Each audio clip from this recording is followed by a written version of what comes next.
Good morning, student. This lecture is for MCOM second semester, subject cooperation, and today we will start the third unit. That is, the name of the topic is rural artisans. We will start in today's lecture unit 3, topic rural artisan.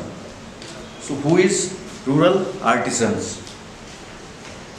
An artisan is a person who is engaged in practicing a craft requiring experience or talent to showcase and carry out the production of artistic activities is called as the artisans.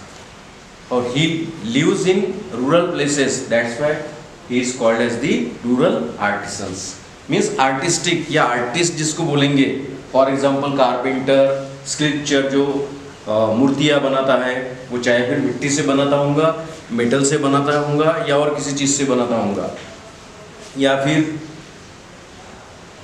Craft work जो है craft से अगर कुछ बनाता होगा तो all this persons are included in artisans. और generally he lives in rural places, that's why it is called as the rural artisans. So what are the features of rural artisans? First one is they reside in rural areas of the country. Basically the artisans who is doing art is reside in rural areas, that's why it is called as they are reside in rural areas of the country. Second one is they are engaged in productive activity of producing goods. Generally they are produce the goods, and goods in the form of artistic product, which is called as sculpture or whatever it may be. That's why it is called as they are engaged in the production activity of producing goods. यहाँ पर producing goods means इसके goods ऐसे हैं rural artisans के, वो चाहे फिर मूर्ति हो सकती है या कोई क्राफ्ट की वस्तु हो सकती है, इस प्रकार की वस्तुएं वो बनाता है.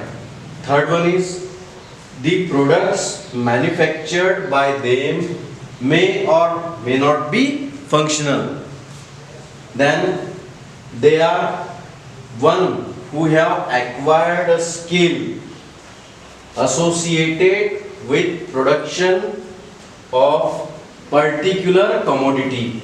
यानी पर्टिकुलर कमोडिटी बनाने में उसकी जो है वो पुश्तैना जो है वो एक्सपर्टाइज है, कई दिनों से उनके जो फैमिली के लोग हैं वो पर्टिकुलर चीज़ जो है वो बनाते हैं और उसमें उनकी मास्टरी है, या फिर बोल सकते हैं कि वो पर्टिकुलर वस्तु बनाने में उनकी जो है वो एक्सपर्टाइज रहती, वो वस्तु वो बहुत अच्छे तरह से बहुत कम समय में वो बना सकते हैं. That's why it is called as they are who have acquired a skill associated with production of a particular commodity.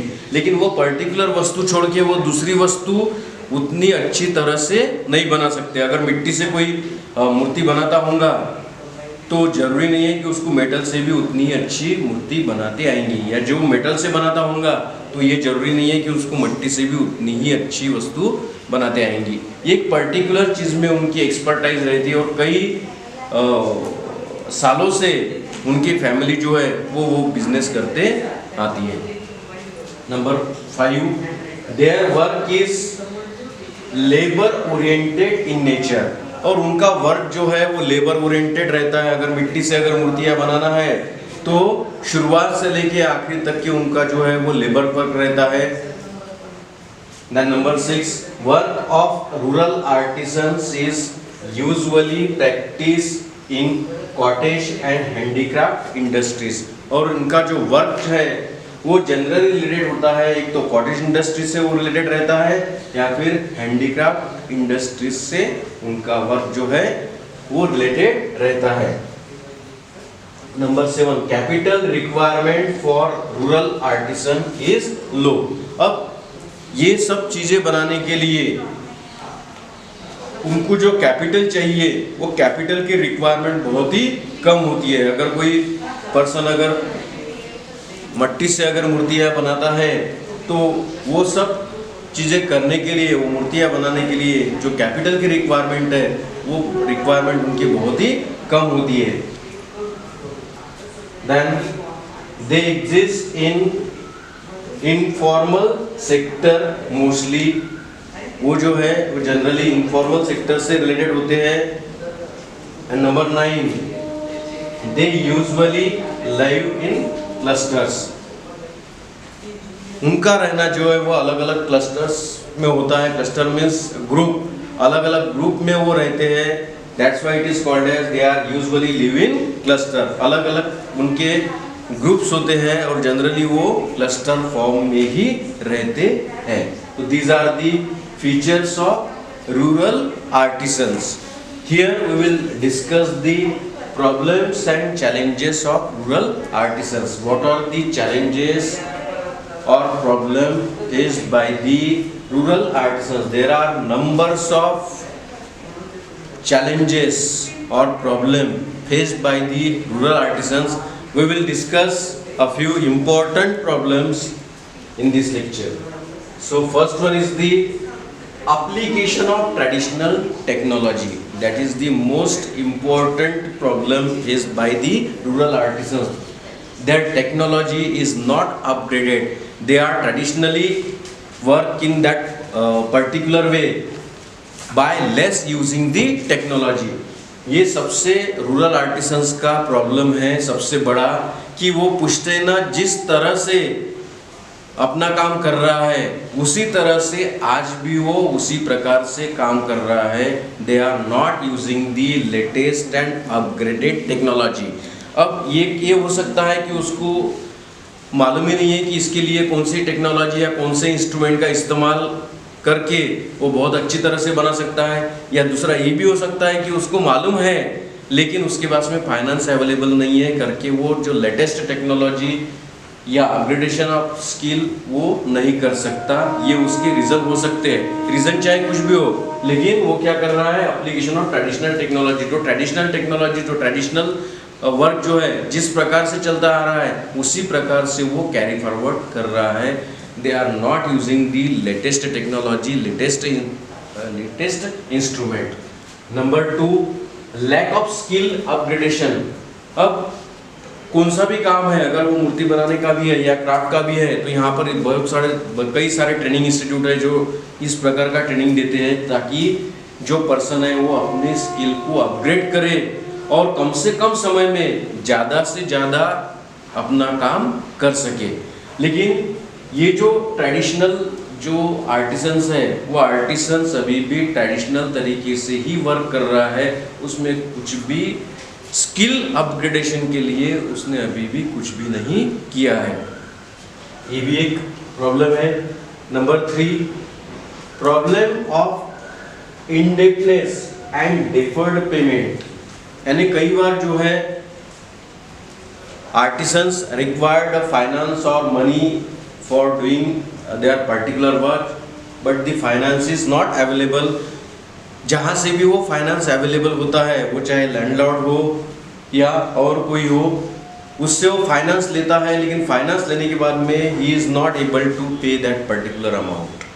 वो ले तो लेता है लेकिन वो सही समय पे वो पे नहीं कर सकता है। ये भी रूरल आर्टिसंस का एक प्रॉब्लम है।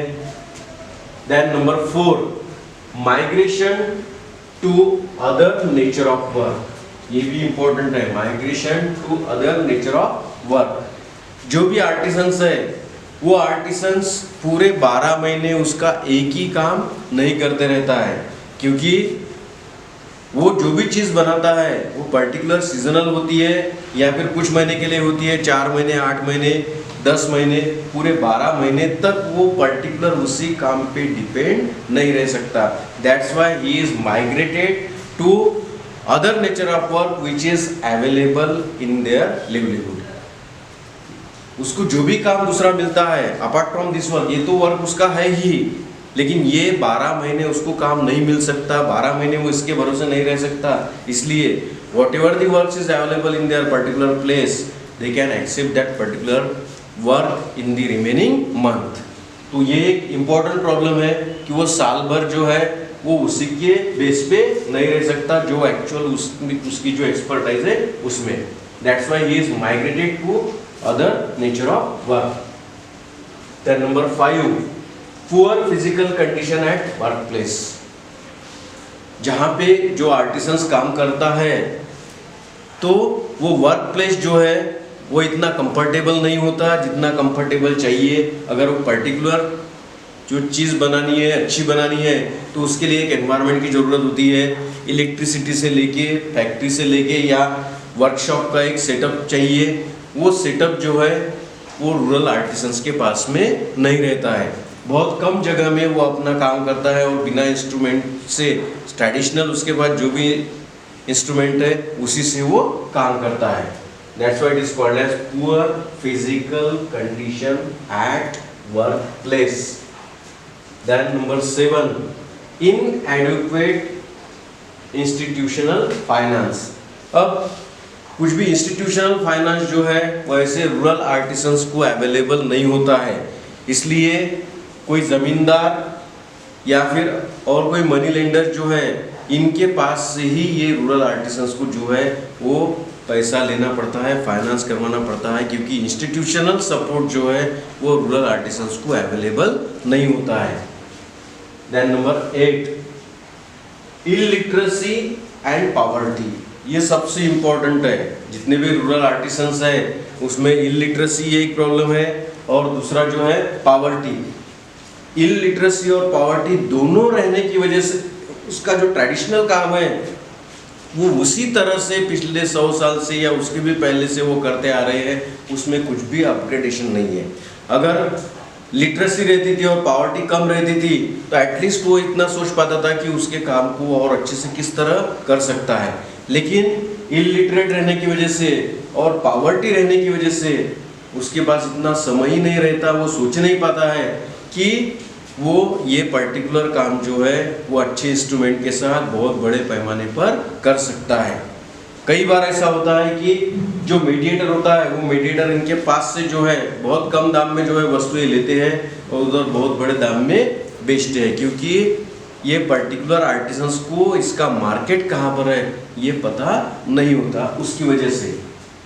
Then next number 9 is marketing problem. That's we will discuss in this point marketing problem कि वस्तु तो बना ली जाती है और वस्तु बहुत अच्छी बनती है, लेकिन जहाँ पर वस्तु बनती है रूरल प्लेसेस में वो पर्टिकुलर वस्तु के लिए, पर्टिकुलर प्रोडक्ट के लिए जो है वो मार्केट नहीं होता और वो मार्केट ऑल ओवर इंडिया में कहीं भी हो सकता है। अब वो मार्केट की जानकारी नहीं रहने की वजह से या पर्टिकुलर जो वस्तु बनाई उसका क्या मूल्य रखा जाए ये उसके ध्यान में नहीं आता, इसलिए जो मीडिएटर होते हैं, जो बिजनेसमैन होते हैं, वो बिजनेसमैन इनका जो माल है वो बनने के बाद में तुरंत परचेस कर लेते हैं और जहाँ पर मार्केट है या जहाँ पर उसके अच्छे से अच्छे दाम मिलते हैं वहाँ पर उसको बेचा जाता है। लेकिन एक्चुअल जो आर्टिसंस है वो आर्टिसंस को बहुत ही कम जो है उसका कम दाम मिलता है, लेकिन मीडिएटर जो है मीडिएटर पूरी मार्जिन वो ले लेता है। यानी मार्केटिंग एक प्रॉब्लम है कि वस्तु बना ली है, लेकिन वस्तु बनाने के बाद में ये पर्टिकुलर वस्तु के लिए ऑल ओवर इंडिया में कहाँ मार्केट होगा, कहाँ सबसे ज़्यादा उसकी कीमत मिलेंगी, इसकी जानकारी नहीं रहने की वजह से जो भी मीडिएटर आ रहा है परचेस करने के लिए तो पूरा का पूरा जो माल है या पूरे जो गुड्स है या जो भी वस्तु बनाई है, मूर्तियाँ बनाई है या क्राफ्ट है, वो सब जो है पर्टिकुलर मीडिएटर को बेच दिया जाता है और मीडिएटर जो है वो ऑल ओवर इंडिया में जहाँ सबसे बढ़िया दाम होगा वहाँ बेच देता है। यानी ये सबसे इम्पोर्टेंट प्रॉब्लम है marketing problem. Number 10, unable to survive competition. अब इनके इसमें भी अब तक नहीं था, लेकिन अभी जो है वो कंपटीशन आ रही है।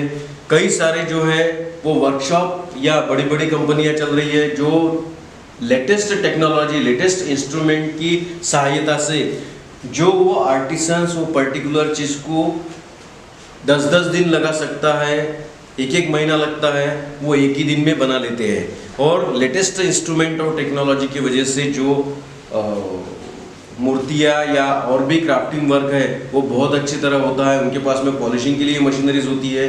रूरल आर्टिसंस के पास में इंस्ट्रूमेंट भी नहीं होते और पॉलिशिंग की मशीनरीज भी नहीं होती, तो इनके साथ इनकी कंपटीशन होती है। और कई बार जो है वो बड़े फैक्ट्री का जो प्रोडक्ट है वो जल्दी बेचा जाता है, और जो रूरल आर्टिसंस ने बनाया हुआ जो प्रोडक्ट है वो इतने दिन उसको लगे करके वो महंगा हो सकता है, तो लोग उसको नहीं लेते हैं। ये सबसे जो आज के आर्टिसंस के सामने ये जो प्रॉब्लम है वो ज़्यादा फेस हो रहा है कि unable to survive in competition, कि पहले कंपटीशन नहीं थी लेकिन अब बड़े पैमाने पर जो है वो इस प्रकार का फैक्ट्री में प्रोडक्शन होता है और लेटेस्ट इंस्ट्रूमेंट और टेक्नोलॉजी के माध्यम से होता है। इसलिए वो चीज़ वो जो रूरल आर्टिसंस है उससे भी अच्छी वो बनती है और कम कीमत पर और कम समय में बनती है, जो कि रूरल आर्टिसंस उसको और ज़्यादा समय लगाता है और पैसे उसमें लगते हैं और वो चीज़